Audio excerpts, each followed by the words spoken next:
Right, I'm just going to do this as a last one, a very quick one.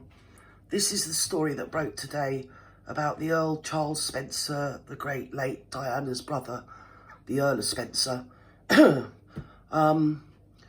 it's came through today that he's written his memoirs and he's had an ongoing battle all his life due to child exploitation as a young boy, being exploited by men and women while he was at boarding school, and it's a heart-breaking tale.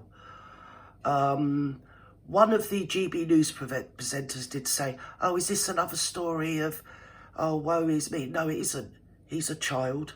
His mum had left home, bless her, because she couldn't stand his dad, who was a drunken bully. Now, I'm not speaking out of school, it's pretty well documented. And so he didn't have a mum and he was sent to boarding school. And while he was at boarding school, he was abused not only by men, I think it was a Latin master and the headmaster, and plus a female. And the two male masters are dead, but the female abuser is still alive. So I'm really hoping it's been one of my life's challenges. It has been a challenge to sort of actually, me and hundreds of other people obviously, to sort of challenge that females abuse in every possible way. Often their abuse will manifest itself in a sort of slightly different form, but it's still abuse nonetheless. And he's struggled with mental problems and depression all his life due to it. So I'm really, really glad he's spoken out, because he might help other boarding school kids, because there's enough of them about. There's plenty of documentaries on YouTube if any of you are interested. There's another, oh God, there's one that was an award-winning documentary on here where the 3 or 4 guys from, I'll try and find out who it is and I'll put it in the description when I can find it. It's an award-winning documentary about a boarding school where the boys were industrially abused by the masters. And of course, they were well-to-do kids. The old disclaimers come out from the school saying, well, things were different then. Well, no, things weren't different then, because if it was so accepted back then, why wasn't she doing it openly? Why were the masters doing it on the sly, taking the kids to one side on their own and doing it? So that is just a hedge that they hide behind. Oh, it's different era. No, it wasn't. It was just as unacceptable then as it is now. Just the difference was there was no laws, and people hardly talked about sex full stop, unless it was on in a Carry On movie or a Benny Hill sort of skit. That sort of stuff wasn't actually spoken about.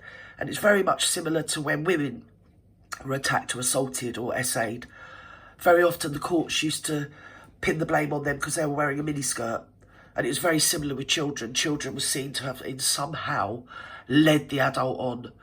And the shame was always put on the child. So, yeah, the fact he's come forward, albeit he was 42 before he could even admit it, poor bloke. So, and he's also set up some sort of network where other boys, well, adult men now, that are abused through the boarding school system are coming forward and speaking out.